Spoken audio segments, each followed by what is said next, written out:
What do you think, Albert? We got us a new one, huh?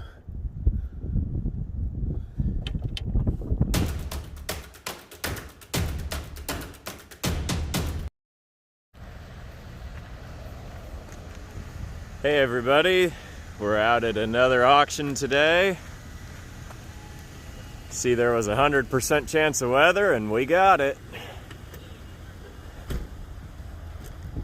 Here's the old threshing machine, harvester. These were contributor to the Dust Bowl. You can read all about that history.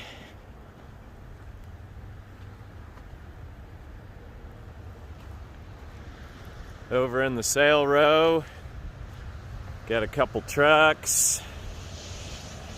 Got a 1.5-ton Chevy. This one's got the winch bed on it. Got the cool old grill guard on the front. Stainless window moldings, had the painted grill, 5-window cab.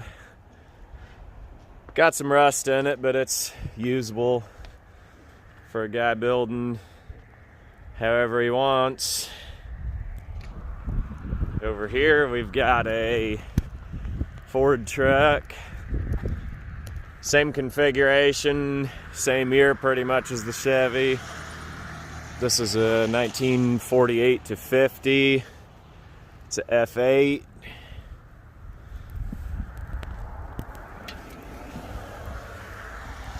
Flathead V8 in it. I believe this is the big block, which was shared by the Lincoln, because it's got the big wide cylinder heads and that 90-degree carburetor on it.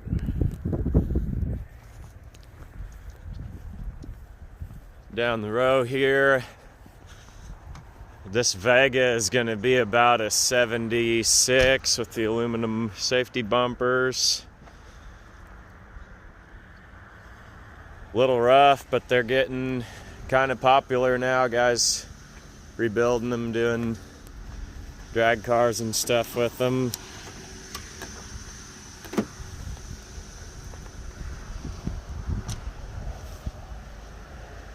Lost its back window. Next to it, we've got a 63 Ford Ranchero.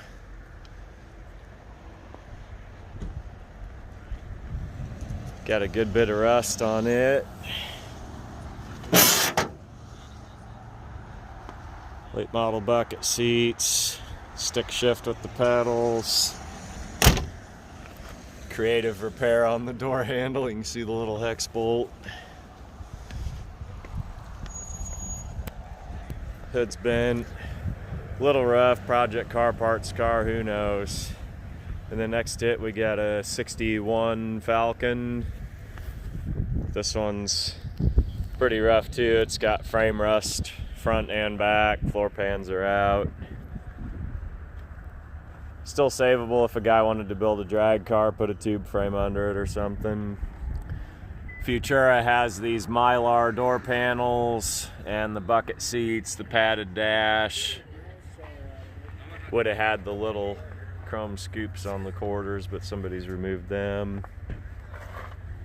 Kind of got some bullet holes.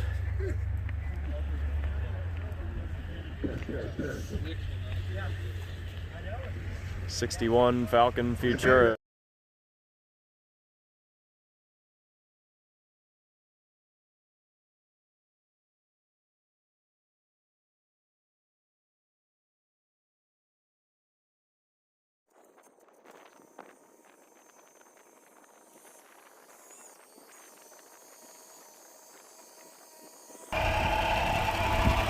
Yeah, steer over that way. Then I think it'll line it up pretty good.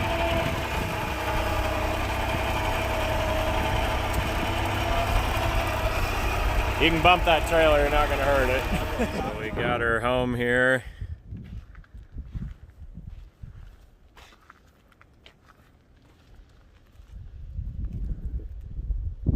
Albert's checking it out. Albert, what do you think?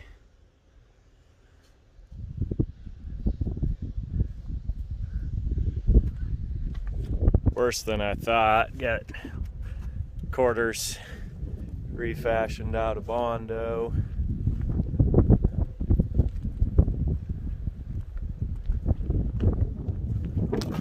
This one back here, they didn't even build the bottom, they just put a piece on. Rocker panels popping through.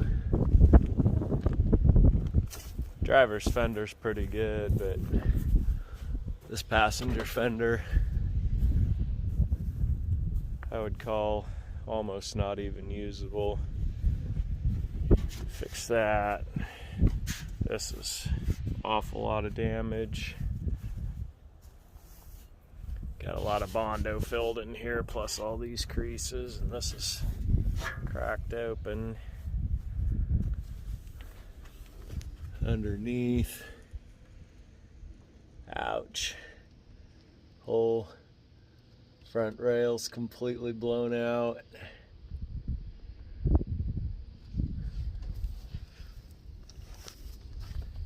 See, our floor pans are pretty blown out.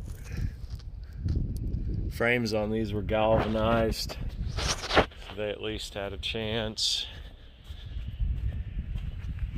Got a lot of rust going on in those rear frames. Rear frames on these aren't horrible because you can buy a section to fix that. The front's kind of a problem. Driver's door latch doesn't grab.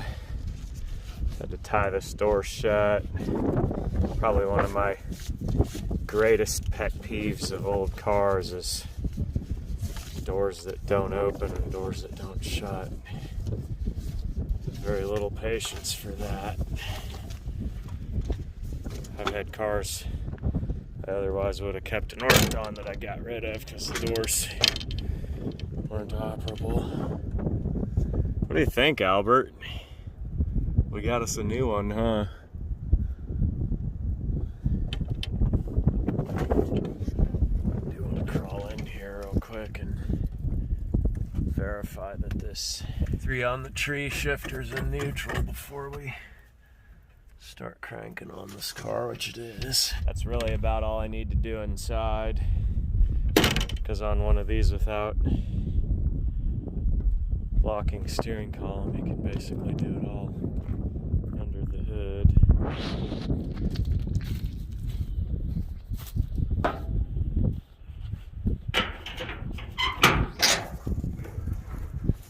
So here's the moment of truth. Yeah, she rocks easy. That's a very good sign for me. Turns over, that's a good sign. Ignition looks pretty complete, intact. Got the original glass bowl carburetor with the manual choke. Unfortunately, the battery cables have been snipped off, so that'll be my first job, is to go find battery cables. Now, surely there's got to be some battery cables around here somewhere.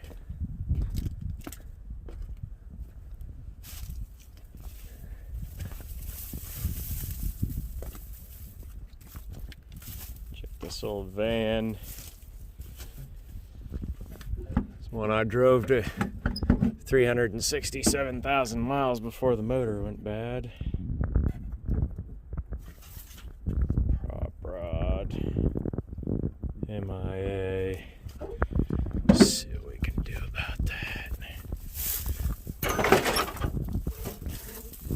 This will work.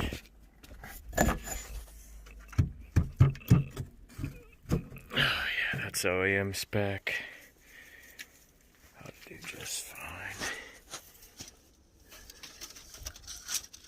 Yeah, these will work.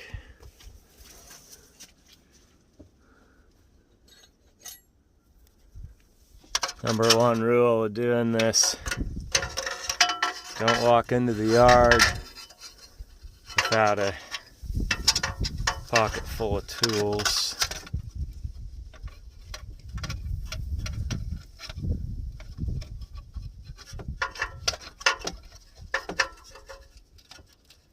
Break the torque.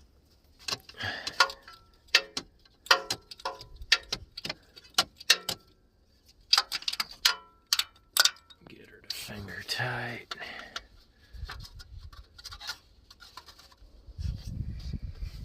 That's our negative. Do not step on. First for everything, right? Reach up and attack this guy with the wrench.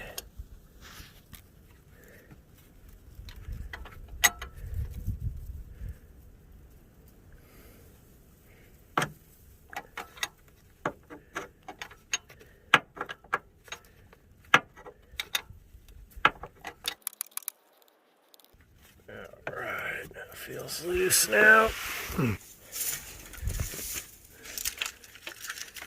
That should slide out of here. Okay, you can see I got the battery cables hooked up. Positive to the solenoid, negative to the ground. Pretty straightforward, easy stuff. If only I had a battery.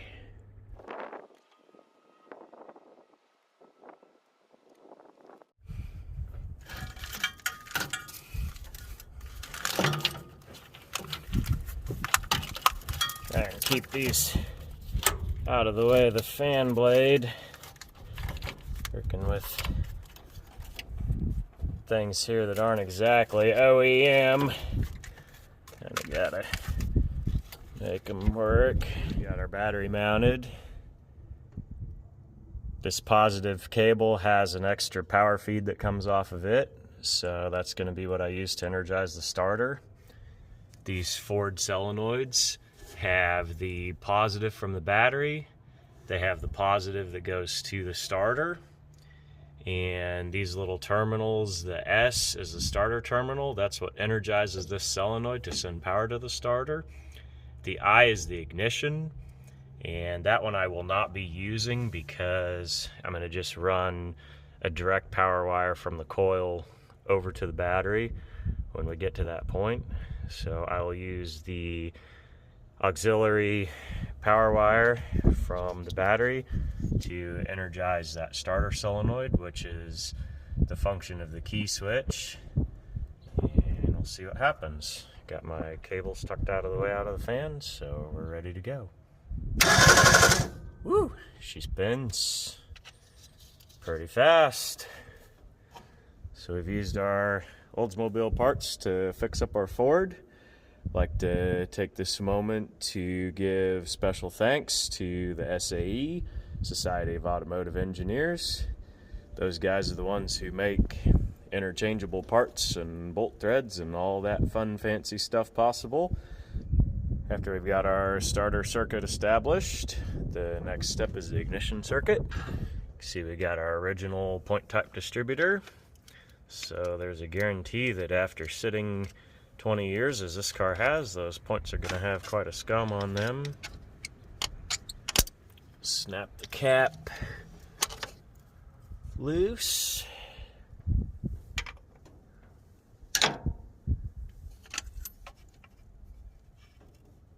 Doesn't look too bad. Clean those contacts a little bit. Pull the rotor bug. Doesn't look too bad.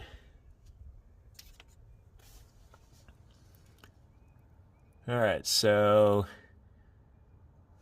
right in there's the ignition points. I'm going to grab a file or a knife, and you just want to kind of hold them open and clean that scum off. Found a machinist's ruler, which I have a bit of a sharp edge to it. Just come right on the surface of those. Get that kind of white flaky scum. Just gently scrape it away. This car must have been at least a little bit somewhat maintained, because these points are pretty decent. Some of these I get, those points are so neglected that they're pretty well eaten all the way into each other. So the next step, I've got to get a jumper wire from the coil to positive battery cable. Okay, so for the ignition side, I always want to take that cable out, see that it's good, clean, not corroded. Looks alright. The hot side, that coil, you can see is marked BAT for battery. That hot lead, I've got alligator clip coming over to the battery. So when I'm ready to get that juiced, I'll hook it up. And then the ground side is on the distributor terminal of the coil, and that runs to ground the points. So with the cap off, I hook up my hot. So that's got juice to my points. So now those points are closed, which means they're saturating. So you can hit them. Not sure what my neighbors got going with their horn, and they should spark. You see those sparks jumping? Sometimes you got to tap them a few times to kind of bait it to get around that last of that scum. Get good hot sparks snapping there, so we're good. So I'll take that off till we're ready to go. If you leave it connected, you will burn out your coil. You can see that 6-sided cam there. The flat side is what closes the points and it gets it hot. If you actually rotate the engine to where it's up on the tip of that cam and those points are open, then theoretically you could leave it connected because it wouldn't be saturating your coil. So take a look in the cap here. They're just a little bit grungy, so in the interest of good automotive housekeeping, I'm going to take my blade and give them a little bit of cleaning. Good old quality brass terminal cap. Aluminum terminal, they'll run for a while, but they just kind of get eroded and burned away pretty quick. Aluminum caps were for the old fly-by-night repair shops back in the day, wanting to make a quick buck and get a car out the door. For the actual shops that care, that don't want that car coming back in a few months, brass terminals, what you want. I do want to check on the oil, see what we got there. It is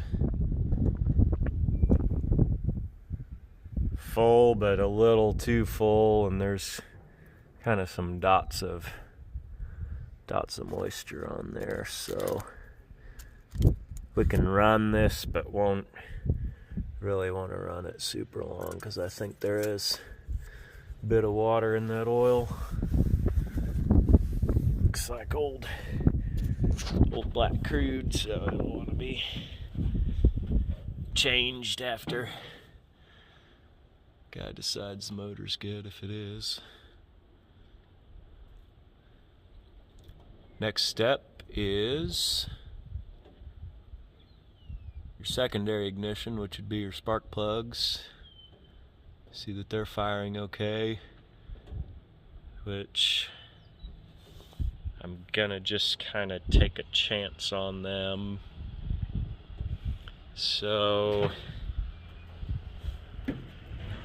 From there, it's on to fuel. These old cars that have sat like this, you don't want that old, gunky, nasty fuel getting sucked out of the tank and gumming up your carb and sticking your valves.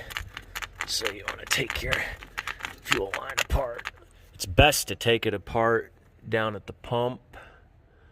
Just clip that line from the tank, or in some cases, if they're this brittle, you just break them. That way your fuel pump's not soaking anything. Gas and catching fire. So we've got ignition,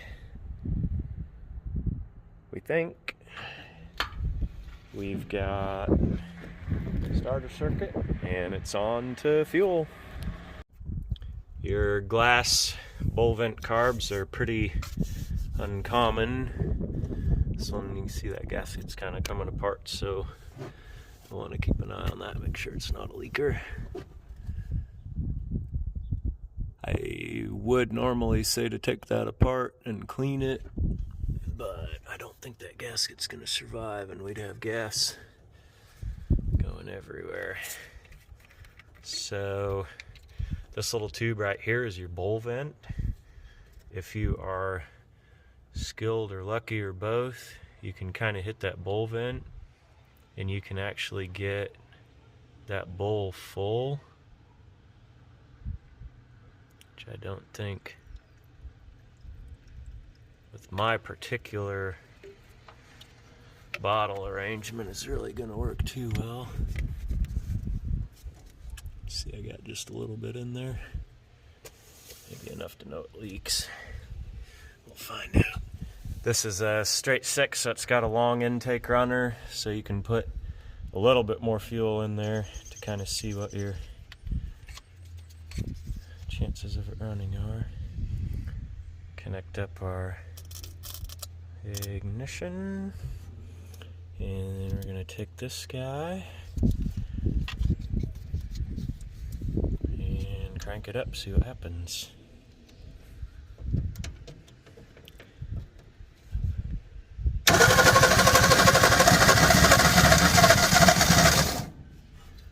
Oh, she was trying.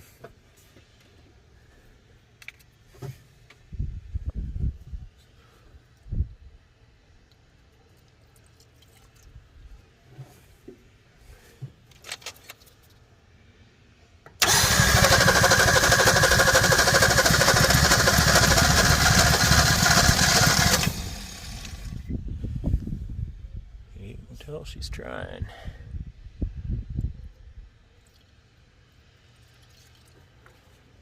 You don't want to foul the plugs or wash the cylinders, but you want enough in there that it'll fire.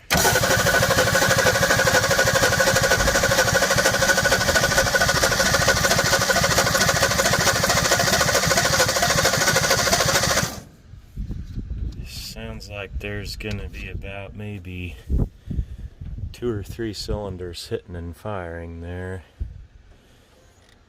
So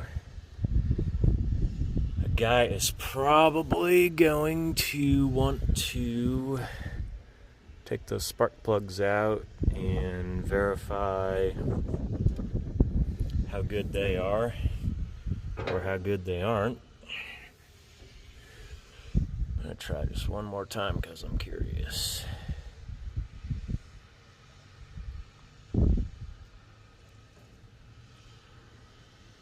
Got the car sitting pretty level, so it should be running evenly across that intake.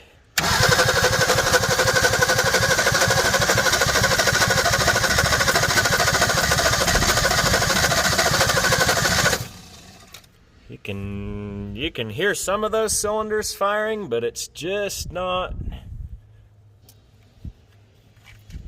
quite there.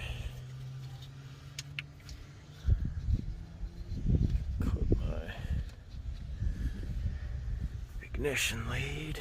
Okay, so I was hoping I'd get lucky on the plugs, but it looks like I'm going to be pulling them out and checking them. Alright, we're day 2. And I believe I found the reason she wasn't firing so well. You see inside these spark plug cables, there's quite a lot of rust in there. Tops of the plugs themselves aren't rusty, but the cables sure are. So I am going to pull the plugs out, clean them anyway, see what they look like. You can see the porcelain and the electrodes aren't too worn down or burned, but there is some fouling on there that I believe I can clean up pretty well with some steel wool. So I'll clean and reuse the plugs, and I'm gonna get a set of wires coming.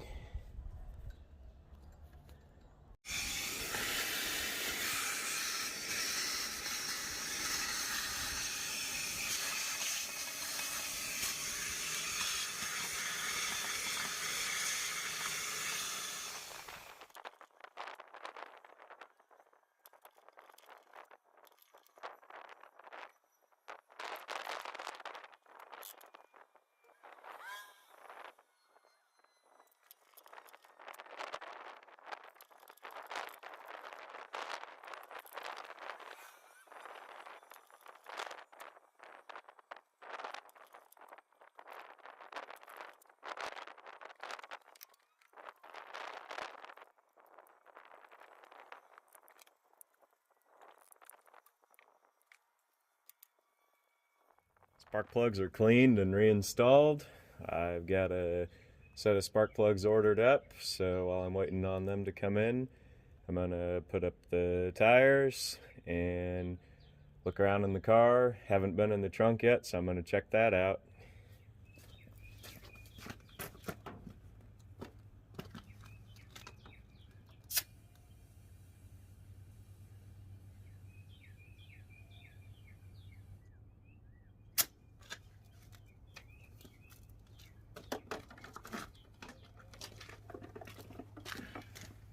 I was all ready to pull the back seat out, because that's usually the way you have to get into one of these. And I saw the lock cylinder was loose here, so I was actually able to pull it. And there's a rod connected, and pull that rod and that trunk pops open. Nothing really terribly exciting. There's a spare starter. Might have been helpful if my existing starter was bad. Random leftovers from the sanding and priming process. Do have the proper air cleaner.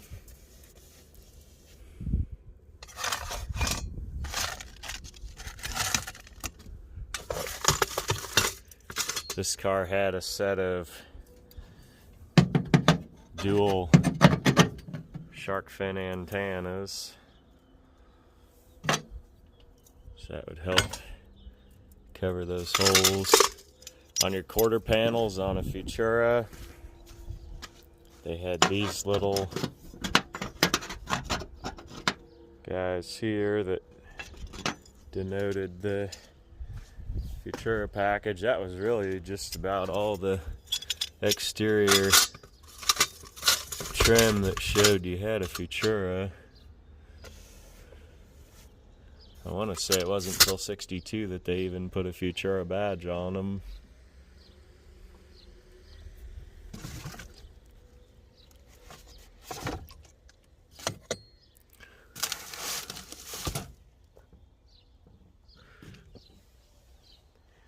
So that's that for the trunk. While I'm waiting on the plug wires, I want to make sure I have everything necessary for the fuel system. Last night when I was cranking on it, I did notice that the fuel pump did seem to be working. I was getting fuel into the filter. I don't always really like to rely on a fuel pump because they've been sitting, they could go bad, so I like to, whenever possible, just have fuel coming directly into the inlet of the carb. So I'm gonna grab a pocket full of tools and head back in the yard, see what I can find for a fuel tank.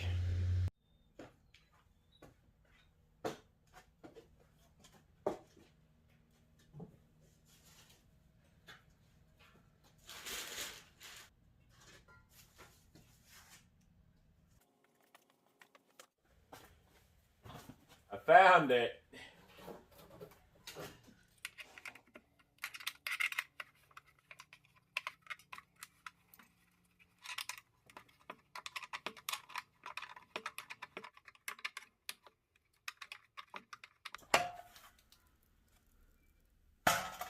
Looks like I got a fuel tank that'll work, so I gotta step into my parts department and see what I can find for hose. Want to be smart about this. Nothing goes to waste around here. Not even a turtle sandbox cover.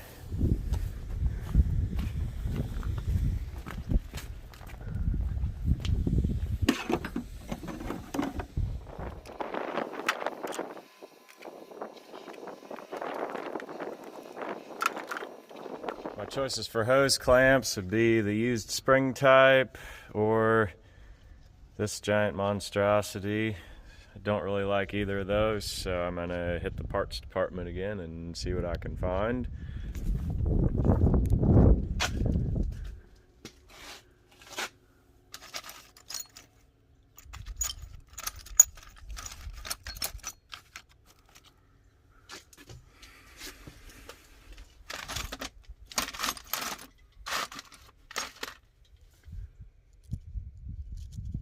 Alright, not really any luck there, so I got one more place to check.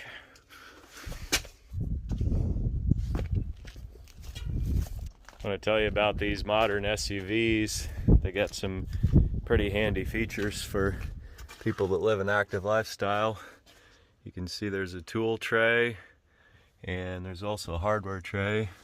They come factory equipped with these. So any little bits and bolts you think you might need when you're out at the junkyard, there's a clamp. Hey, there's another one.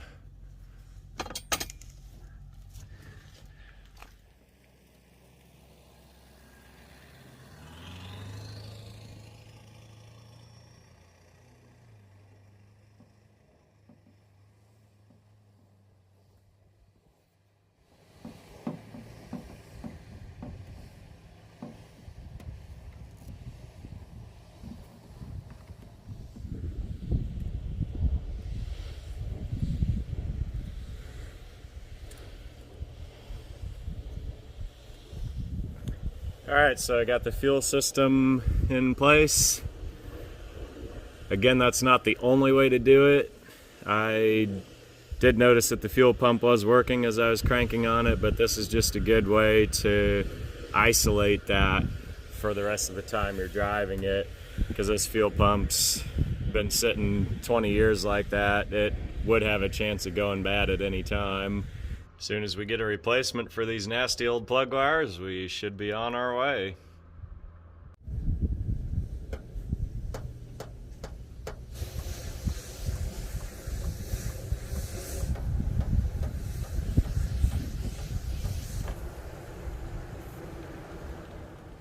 Okay, looks like the next step is going to be to hustle while we wait.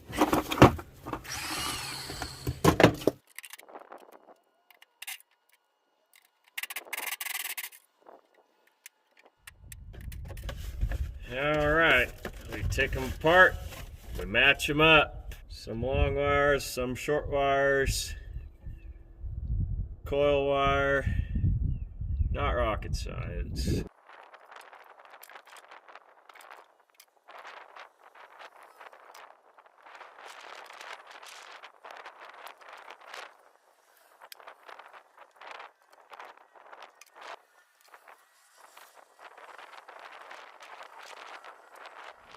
See how rusty they were inside. It's definitely a problem.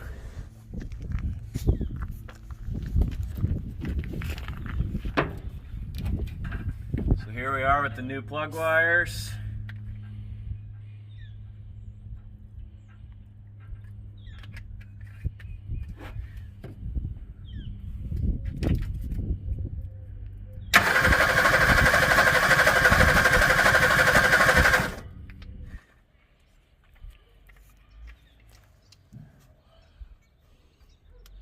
Is that glass filling up? Oh, it's just through that bowl vent. Oh. just a little bit. There's no fuel pump because I have it off of here. I'm gonna put some in there.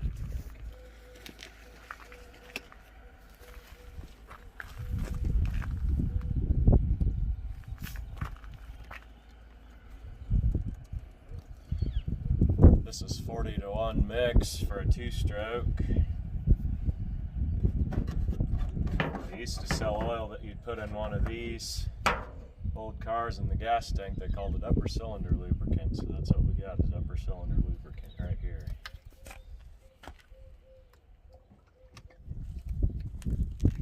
See it fill the glass float bowl.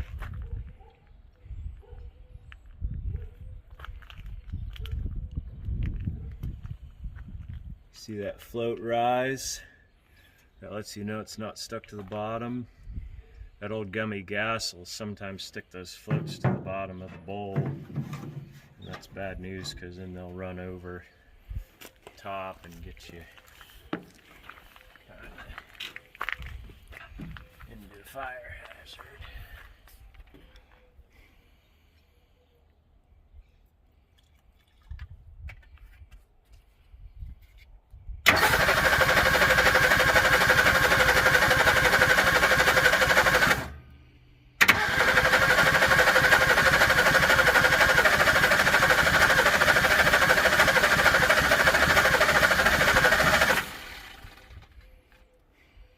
She's trying. She's just not quite there. Did you check the oil? Yeah, it's got oil in it, but there's a little bit of water in it. So I don't know what that's all about.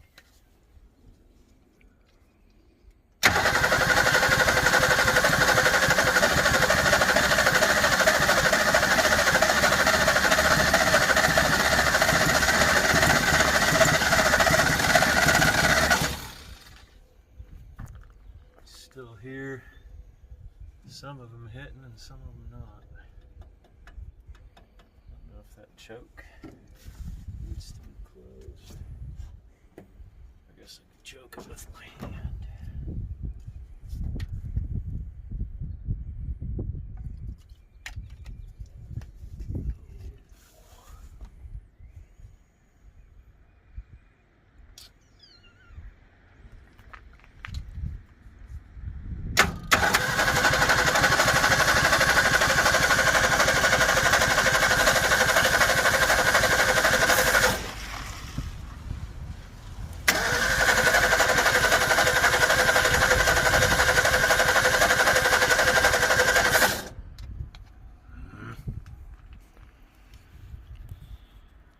So close. Alright, so we're back. This is day 3. Into day 2 there, as I would crank on it, I could put my hand on the carb, and this engine is making super good vacuum. It'll suck your palm down into that carb, which is what you want. There's really no rubber vacuum lines. This is a pretty old car, so you've got this one steel hard vacuum line that goes into the carb for the advance, and that's it. I'm pretty sure there's no timing issues. That's real easy to check if a guy wanted to do that. You can take out that number 1 spark plug, look up your firing order, pop your distributor cap off, and I liked it when you can turn them by the fan blade with these mechanical fans. Just turn them until you get that number 1 cylinder. You can put your thumb in there, you can feel it come up, and then you just look on the firing order for your distributor cap and make sure that that rotor bug is pointed in the right direction. But I don't think there's any timing issues. Already this morning here, I worked with the choke lever a little bit. Of course, the old plastic knob broke apart in my hands, so I had to use the vice grip to pull it out. I've got the choke closed there. The throttle linkage here is just a little bit complicated, but I can work it by hand, and you can actually see the squirt of gas there, so that accelerator pump is working. float bowl leaks a little bit, so I don't have a lot of gas in it. But I am going to give it another try. I think I was just frustrated at the end of day 2. Just reach a point where you get frustrated, burned out, and you just need another day. So, connecting my spark lead for the coil, and we're going to throw a little bit of gas in there, crank it over, and see what she will do.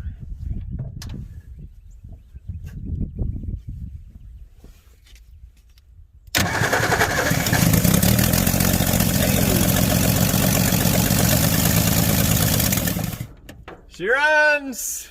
She runs, she runs.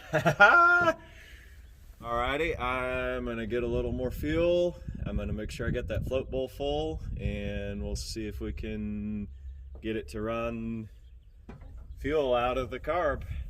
Some of you guys remember when you were younger and built model cars, you had the visible V8. This is almost the real version. This is the visible carb. Great teaching tool for Votech kids. Alrighty, trying again. Get my throttle ready.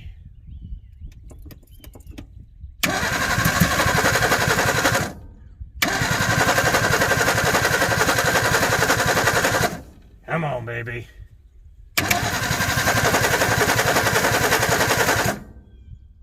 Seriously?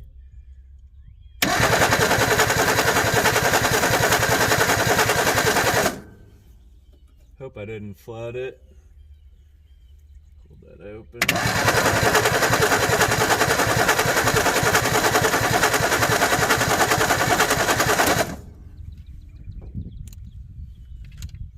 Wonder in my excitement if I have flooded it.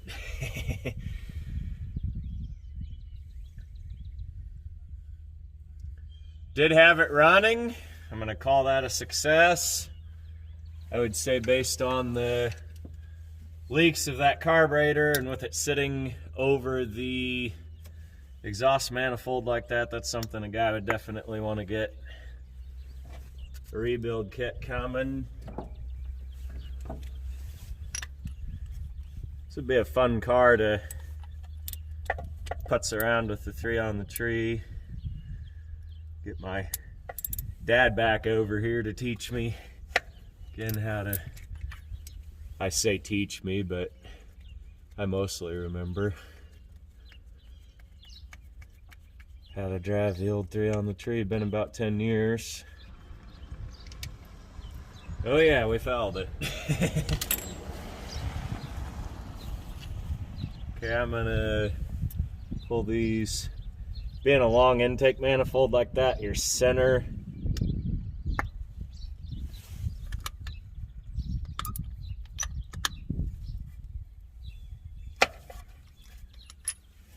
center 2 cylinders there by the carb, those are going to be the ones that are going to foul the worst. These old engines like this are just pretty simple to work on.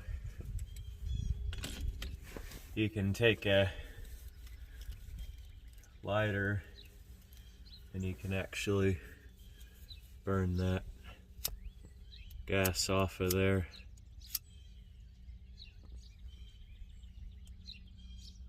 Kind of dry them out a little bit.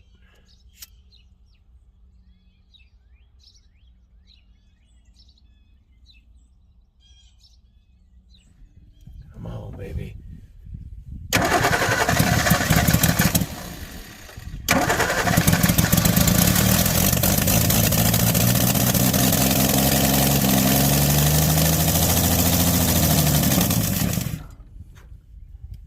When they're flooded like that, you kind of got to rev them and get that unburned gas cleared out of there.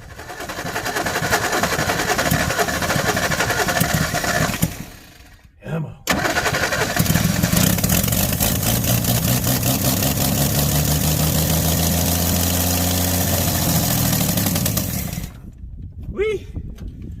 It don't take her long to empty that float bowl. I want to thank everybody for watching. Hopefully this shows you a little bit more of the process of what it takes to get one of these old collector cars running after they've been in storage for a bit. This one sat 20 years. A few basic little things that I've done. I've verified that it runs. Carburetor seems in good shape, at least mechanically, but the gaskets and stuff, if a guy was really going to drive this, you'd want to replace those. You'd want to get some new fuel lines on there. This fuel pump is working, but I don't really like to trust an old pump because they kind of sit with that old fuel in there, and if you're really going to take a car out and drive it, I don't know that you'd necessarily want to trust a pump like that long term, even if you thought it was working and all that. I would have liked to have gotten this to a point where I could have driven it around with a 3 on the tree, but for today this is good enough. Not really sure necessarily what the outcome will be for the rest of this car. It is super rusty.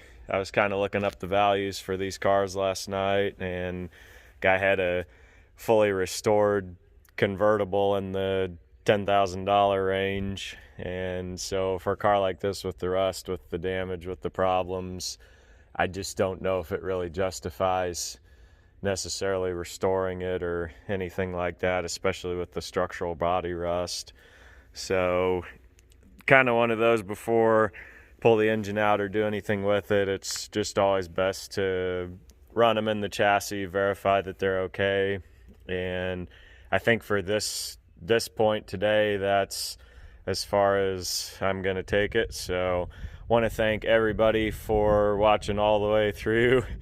The reward is getting to hear that sweet exhaust note for me, and I'm sure hopefully for you guys too. Thanks a lot. Check out my other videos if you haven't already. Be sure to subscribe if you haven't. Drop a new video every 3 days. I'm really looking forward to springtime. It was cold when I bought the car. It's warm while I'm working on it, and springtime's coming, so stick around, Mr. Goodpliers. See what we got to show you next.